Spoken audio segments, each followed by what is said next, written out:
Namaskar friends, welcome to the channel JIB and CIB Made Simple. This is our IT security memory based question and explanation session for the examination which was held on 11th April 2026. So this is a certification course, as you know it very well, and in this particular channel you will get previous memory based question also. If you have not seen those video, I have added the playlist link in the description section of the video of this video. You can check them out, and we will discuss what type of question we are asked, and this will help you to know which topic are super important from examination point of view, and you can prepare accordingly. So let's get started with our very first question. The very first question is, an IS auditor is checking a legacy payroll system. Yeah, what he is doing, he is reviewing a legacy payroll system, right? What are the inputs? The inputs are the timesheets, which is easy to see and verify, when the outputs are the paycheck, which is also easy to verify. And also there is something called internal processing logic, internal software logic, which is very simple, but the auditor cannot see or taste the source code. Auditor lack the technical tool to inspect the underlying source code. So the question is asking that which audit approach focus only on input and output and ignore internal processing. The auditor decide to reconcile the input data with the output result to ensure accuracy. So which auditing approach is being described here?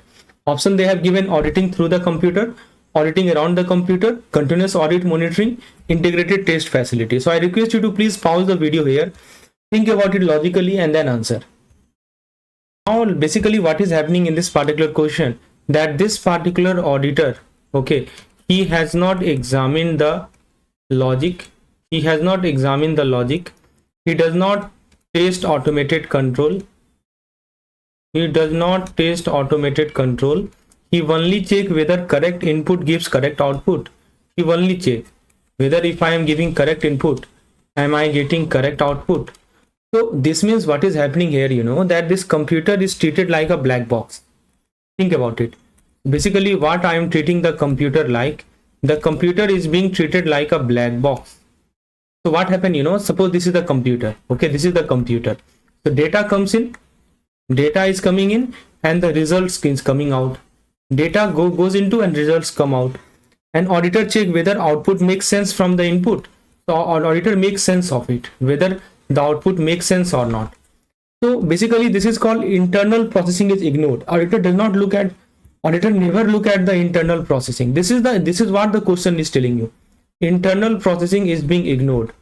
So what do you think? What is this mechanism called? The option they have given: auditing through, auditing around, auditing, continuous audit monitoring, and finally they have given integrated test facility. Yes, this is called B, auditing around the computer. B is the correct answer. This is called auditing around the computer, which means auditor ignore internal software logic. They completely ignore the internal software logic. The focus is only on two things: input and output. And when this is called auditing around the computer, please understand the meaning. What we call it? We call it auditing around the computer, right? So focus is only on input, focus is only on output. It is used when we use auditing around the computer, when we have system very simple, system simple, and when the audit trail is clear and available. Audit trail is clear and available, then it is used. And tools to analyze source code are also not available. That is exactly what is happening in this question. If you look at the other option that they are provided, A says through the computer. See, through the computer required testing, internal control, and program logic. It needs technical tool, not possible here. So in the case of through the computer, we need to test internal control, internal program logic, but that is not what is happening here. So A is wrong. What about C? C say continuous audit monitoring. See, this is an ongoing real-time audit. They use automated tools. No, not mentioned here. C is wrong. The fourth option they have given is integrated test facility. So what happened in this case? What auditor does? They insert some dummy transaction. They insert dummy transaction into live system. So we are having live system in which dummy transaction is inserted, which is not being done here. So D is also not correct. So the memory trick to remember the logic behind this question is very simple. You can remember it like this. So in, out, match, right? in out match and logic ignored around. Or remember this line, if auditor check only input and only output and goes around the logic, it is auditing around the computer. Think about the black box. You cannot see what is inside, just see what goes in and what goes out, right? So remember, auditing around the computer, the keyword here is the around the computer. It focused on input and output only. Internal logic is not examined, also called black box approach, suitable for simple system and clear audit trial. I hope I have explained each and every aspect of it. So option number B is the correct answer. Now let's move our focus to the question number 2. Very good question. So what is happening here? Let's have a look. So a financial institution is using a highly complex, let me highlight the keyword. They are using a highly complex real-time system, highly complex, real-time processing system they are using. For which purpose? For international wire transfer. Fine. To check whether the system internal control are working properly, the system, there is an IS auditor. What he use? IS auditor decide to use CAAT. That's called computer assisted audit technique. Second thing, to insert dummy transaction into dummy transaction. Third thing, to run them inside the live production system. Fourth thing, along with the real transaction, to see whether programmed control detect error correctly. So that is why IS auditor decided to use the CAAT. Now the question is, this scenario is a primary example of which audit type and specific technique. Option they have given, audit through the computer using parallel simulation. Option B say audit through the computer using integrated test facility. C say audit around the computer using voucher verification. And D say audit through the computer using data extraction. This is a very good question. Let's decode the clue one by one. Let's decode it clue one by one. What it say? So first of all, we have a highly complex system. Yeah, what we are talking about is the highly complex system, right? Simple input output checking is not enough. Input output checking is not enough. Auditor must check what? Auditor must check the internal processing. In the previous case, what we are observing, it was input output, but now they are checking the internal processing. Before delving deep in detail about the question, let me introduce you to our certificate examination course in IT security. If you are looking for a single place where you get the entire content of the IT security, you can check out our course. In our course, you get separate module wise content in the form of unit wise theory, unit wise MCQ. Like in module A, you can see I have segregated into total 8 units. Inside each unit folder, you get separate theory PDF, you get separate MCQs PDF. Not only that, you get previous year question paper also. You will see I have created 5 paper. I have added 5 sample paper which is collected from the aspirant who have appeared in the examination, and you can download the entire content on your PC as well as on your mobile for your offline reading purpose. You can check the more detail regarding the course in the description section of the video, or you can WhatsApp me on the number shown on the screen. Come back to the question. So let's decode the clue that they have provided one by one. First of all, this is a highly complex system. They have mentioned it now, highly complex system. Simple input output checking is not enough. Second thing, they have mentioned CAAT. It means auditor is using computer based audit technique. That's called computer assisted audit technique. Third thing they have mentioned is the dummy transaction. Dummy transaction means okay, what does it mean? It simply means that fake data is being created. Fake data is being created deliberately. Fourth thing they have given is the production system, or we can say process through the live production system, which is a very important clue. Dummy data is mixed with real data, right? That is what is happening now, that we are mixing the dummy and real data, isn't it? That is what is happening. And lastly, they have given verify internal program control, which means auditor is testing the authorization check, limits, validation. So based on all these clues, one thing is certain, that auditor is not going around the computer, or auditor is going through the system logic, isn't it? All these things hint about what? All these input that they have provided, it clearly hint that auditor is going through the system logic, isn't it? So if you look at the correct answer, that is more suitable here. Option A says auditing around the computer. See, auditing around the computer using parallel simulation. This is not the correct answer, right? B say auditing through the computer using integrated test facility. Yes, it is the correct answer. This is also called white box approach. Sometimes in the previous case we have seen black box. This is called white box approach, right? This is called white box approach. What happened in this case? This is called auditing through the computer, which means auditor examining the internal logic. Auditor will examine the internal logic. Then he will examine the program step. What are the steps in the program? And he will also see the automated control. Okay, so these three things are examined by the auditor, and this is the clear case of the auditing through the computer. And you might have heard the name of integrated test facility, also called ITF. So auditor create a dummy customer account department, pushes test transaction into the live system. What he does, he create a dummy customer or account or department, right? He pushes the test transaction into the live system. He check whether the invalid transaction are being rejected or not. Whether invalid transaction are rejected, that is what he check, and he control work as designed. So this is exactly what the question describe. If you look at the other option they have provided, option number A, it says auditing around the computer using parallel simulation. This is wrong. Why? Because parallel simulation means auditor use separate audit software, reprocessing data outside the live system. Here dummy data is put inside the live system. So this is not the correct answer. If you look at the option C, it says around the computer.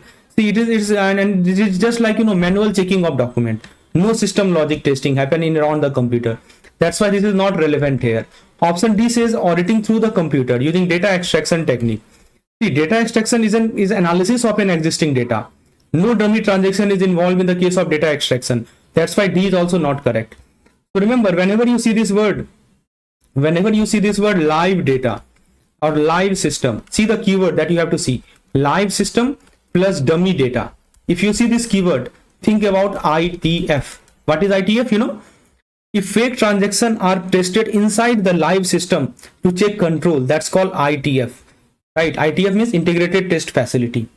Live system, dummy data, right? So what we learned from the discussion: auditing through the computer, focus on internal program logic suitable for complex system, and integrated test facility involve dummy transaction run in live production system. It tests validity of program control. That's why option number B is the perfect answer here. Now let's switch our focus to the question number 3. This is a very good question related to ISO 270. Friends, question number 3 में कहा जा रहा है कि they are asking during a formal ISO 27001 surveillance audit. So what happened? Backup policy exists. Let me highlight the keyword: backup policy exists, and backup are actually being taken. Backup are being performed, but no evidence that backup restoration testing was done during the last 12 months. There has been no document evidencing that restoration test has been conducted in the last 12 months, right? So organization on procedure says that restoration test must be done every 6 months. That's called semi-annual restoration test.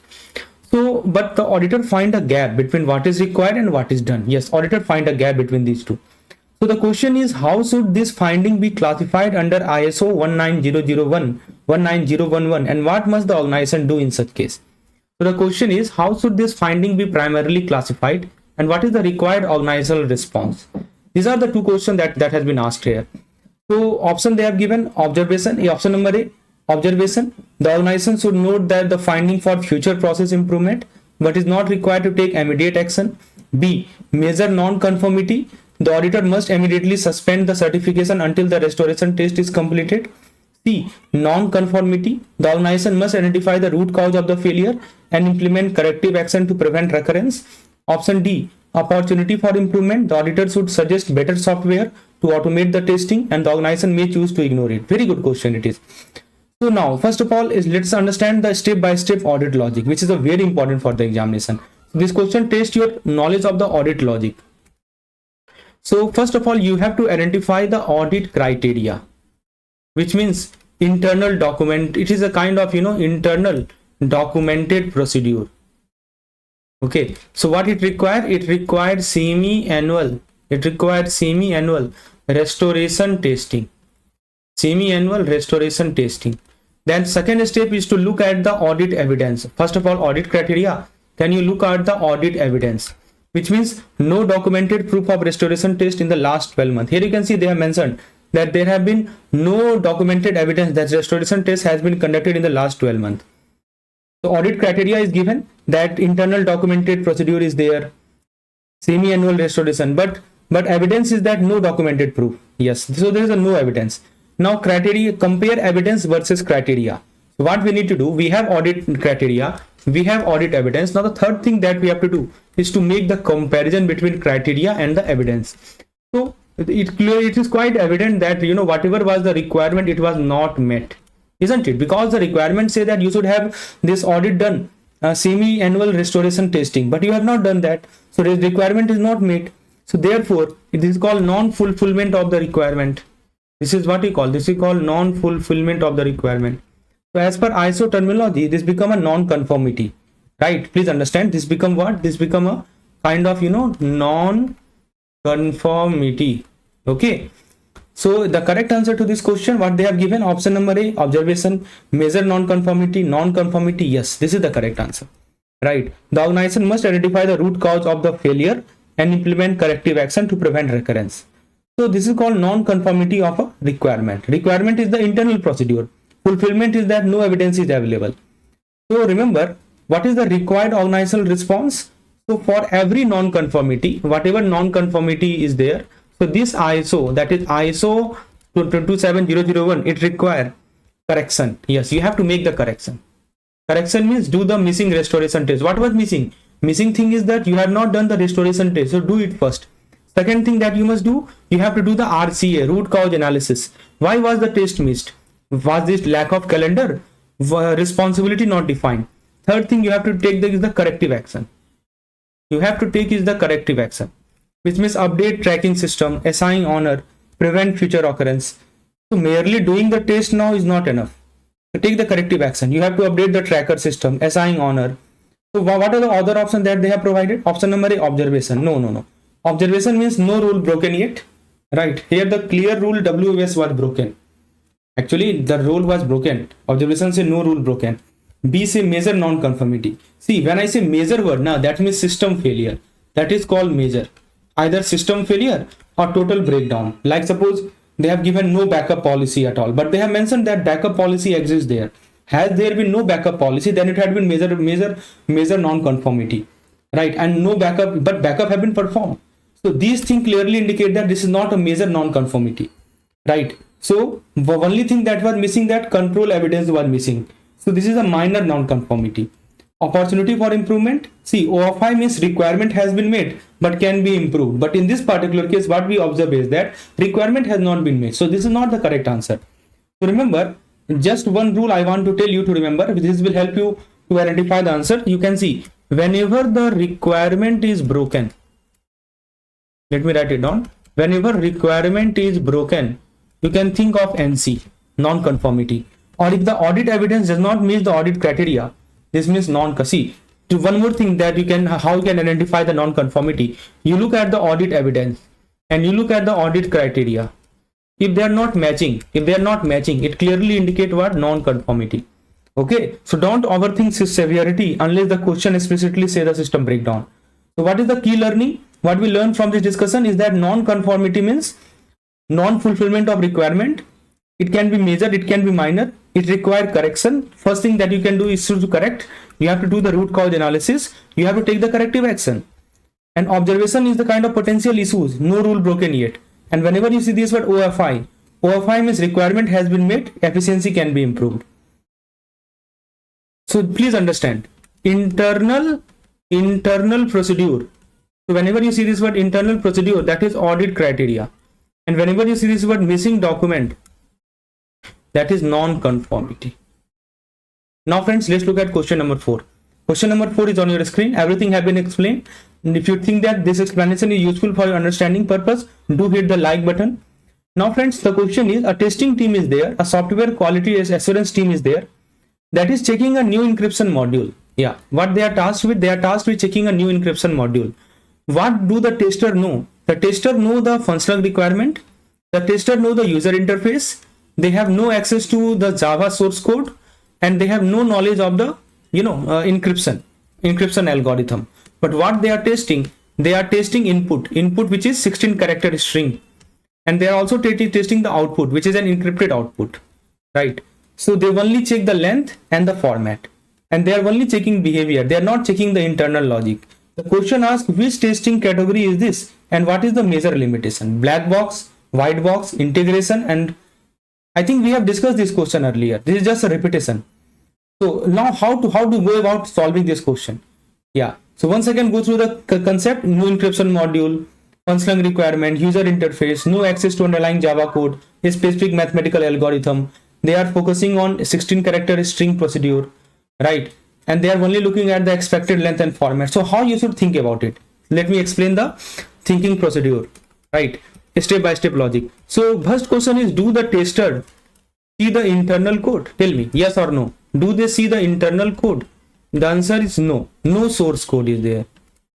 No algorithm is visible. So immediate rule out the white box. In the case of white box, what happened? They should see the internal code, but they are not able to see it. So the white box is not the answer. So basically, what they are testing, what kind of testing is being done here? They are doing the input testing. They are doing the output testing. They are testing the functional behavior. So this means tester treat the system like a black box. Tester treat the system like a black box because internal logic is completely hidden. Now, what is the risk of this approach? Is there any risk involved in this approach? Yes. Risk is that tester cannot see the internal branch. If there is any internal branch, the tester cannot see it. If there is any error handling code, suppose there any error handling code, they cannot see it. They cannot also see the hidden logic path. So some bug may remain untested and undiscovered. So if you look at the option that they have provided, option number A say white box testing. No, that's wrong. Why? Because white box testing required access to code. Yeah, you must have access to the code, or you must have access to the program structure, which is not available here. So A is wrong. B says black box testing. Yes, correct. Black box testing means you have no knowledge of the source code. You have no knowledge of the internal logic. You are based entirely on the functional requirement, input, output, behavior. That's it. This is exactly what the scenario described, right? So no statement coverage, no branch coverage. Some internal error may have never be executed during testing. Yes, correct.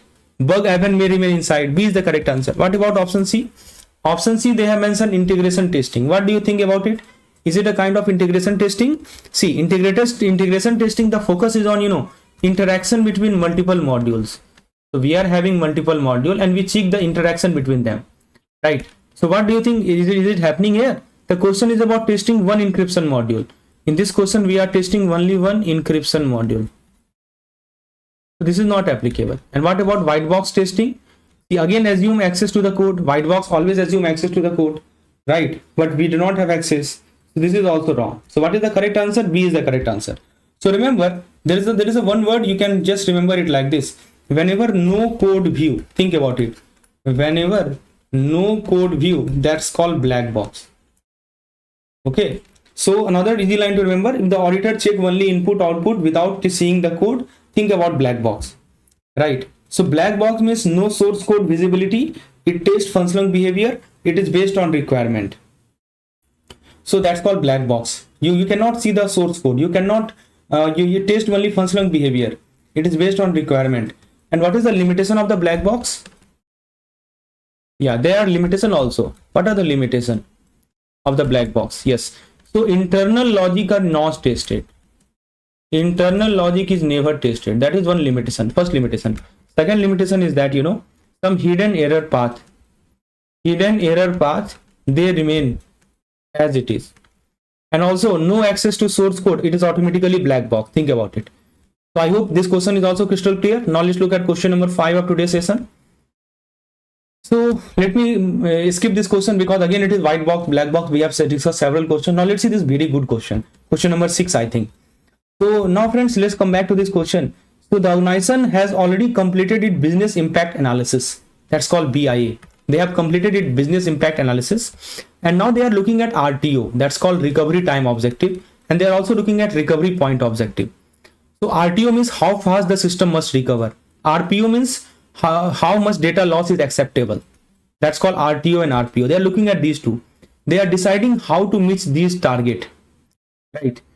Meet those targets. So they are comparing some options like, hot site, cold site, cloud-based applications, focusing on cost-effective solution. The question asks, which specific phase of BCDRP, business continuity disaster recovery plan, is the organization currently executing? There are some steps within the BCDRP, and the question is, which step is it executing? Project initiation and planning, strategy development, plan development and implementation, testing and maintenance. Very good question it is. Now let's think about it logically, think step by step.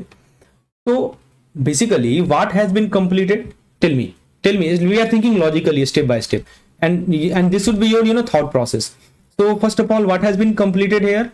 So we have seen that BIA has been completed. What is BIA? Business impact analysis has been done. So when I do the business impact analysis, so what I get to know? I get to know the critical process. Yeah, these processes are very critical. I get to know, I get to define the RTO, I get to define the RPO. So RTO, I told you, just now I told you the RTO, how fast system recover, RPO, how much data loss is acceptable. So this has been completed. Now what the team is doing now? The team is deciding the recovery method. They are deciding the recovery method. They are comparing what? They are comparing the site option available, and they are evaluating the cost versus benefit. They are evaluating it. So there are no writing procedure yet. They are just choosing the recovery strategy. Now the question is, which BCDRP phases it focus on, right? So which BCDRP focus on recovery option? Tell me. Which BCDRP stage focus on resource selection? Which one focus on big picture decision? Tell me. The answer is, the answer to all this question is the strategy development phase. The answer is strategy development phase. So if you look at the correct answer of this question, yes, B is the correct answer. Strategy development. Fine. So when I say strategy development, it means deciding how the recovery will be achieved. Selecting either hot, cold, warm sites, backup and replication method, cloud versus on-prem solution, right? Ensuring chosen option can meet RTO, RPO, performing cost benefit analysis. So if you look at the other steps which are involved in BCDRP, like you initiate the project. So I've listed it here, right? These are the steps. First of all, you initiate it, right? You initiate the project. This is the first step, project initiation and planning. Then we do the BIA. After that, we do the business impact analysis. After that, we do the strategy development. And this is what is happening in this question, right? Then after, we do the plan development and implementation and testing and maintenance, which is the fifth step. This is fifth. This is fourth. The strategy development is third, and initiation is first, and BIA is second. So you should know what are the steps involved in the BCDRP. You can see they are mentioned: initiation, BIA, strategy development, plan development, and testing. So these are the 5 steps involved. Okay. And RTO, RPO just now we have discussed. Now friends, let's shift our focus to the next question that they have provided. Very good question regarding ITSM framework. So what they have given? There is a multinational company. They are moving from reactive break fix IT model. Earlier they were having a reactive break fix IT model. Now they are shifting to a structured ITSM framework. They are shifting to the ITSM framework like ITIL. The CIO says that this is not just about fixing computer faster, it's about the service value. During implementation, what happened? The team created a centralized repository. The team stored detail of all the hardware, all the software, and they capture the interdependency. For example, if suppose server A is changed, application B may crash. That's called interdependency. Okay. So the goal is to ensure changes do not unexpectedly impact critical business service. The question asks 2 things. Which ITSM component is this? And second thing is, what is its primary business benefit? These are the 2 parts of the question. Option they have given, like it is incident management, it is a service level management, it is configuration management system, and option D say it is a problem management. And similarly, option A says that it ensures that normal service operation is restored as quickly as possible. B say it specifies the specific technical specification. C say it provides visibility into the IT infrastructure to perform accurate risk assessment. And D say it focuses on identifying the root cause of a single high priority technical failure. Now let's have a look at the step-by-step logic procedure, how to go about thinking this particular question. Think about it like this. So friends, what is the clue that they have given? Let me just highlight the clue. The first clue they have given is the centralized repository. This is the first clue. Second thing is that they store all the asset and liability, all the assets and their relationship. Yeah, they store information about all the asset and their relationship. The third clue they have given, they are used to analyze impact before making change. Yeah, you can see they have mentioned that they are used to analyze the impact. So basically this is not a handling incident. Yeah, so let me just write it down. What are the clue they have given? First of all, they have given centralized repository, isn't it? First one. Second thing they have given is the root cause analysis. Third thing they have, sorry, no. The second thing they have given is storing asset and relationship. Third clue they have given, used to analyze what? Analyze impact. So these three clues they have given. This is not, handling incident. They have nothing to do with handling incident. Is there anything? No. This is not about the root cause analysis. This is not about SLA negotiation. So what it is all about? See, this ITSM process, they focus on what? Let me explain. This ITSM process, they focus on hardware. They focus on software. They focus on relationship between them, relationship between hardware and software, and that is what we call configuration management. And its database is called CMDB. What is CMDB? Configuration management database, which together form CMS. CMS means configuration management system. See how they are linked together. So what is the correct answer to this question? Yes, you are thinking it correctly. That's called configuration management system. So this is a single source of truth. It stores configuration item like server, application, hard, database, network device. It also stores the relationship. For example, this database run on this server with support payroll.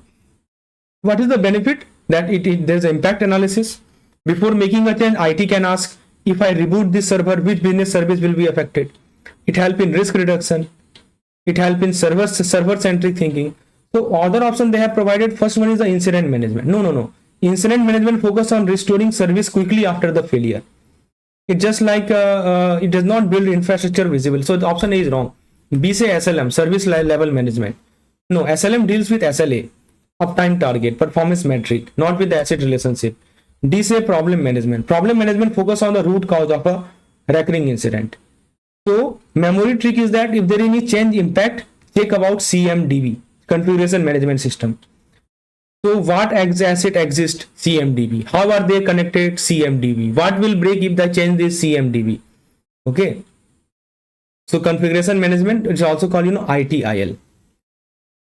So friends, we have discussed so far questions, and then the rest question we will discuss in our paid course. If you want to get access to those questions, you can WhatsApp me on this particular number for more detail regarding the course. And if you want me to bring the part 2 session of this lecture, just write part 2 in the chat, in the comment section. I will bring the part 2 video. I hope this helped you understand few concepts.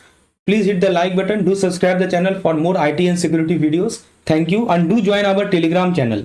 The link of Telegram channel is provided in the description section. You can see the memory based question. Many aspirants are there who are already in that group. You can discuss anything regarding the subjects there. Thank you. Have a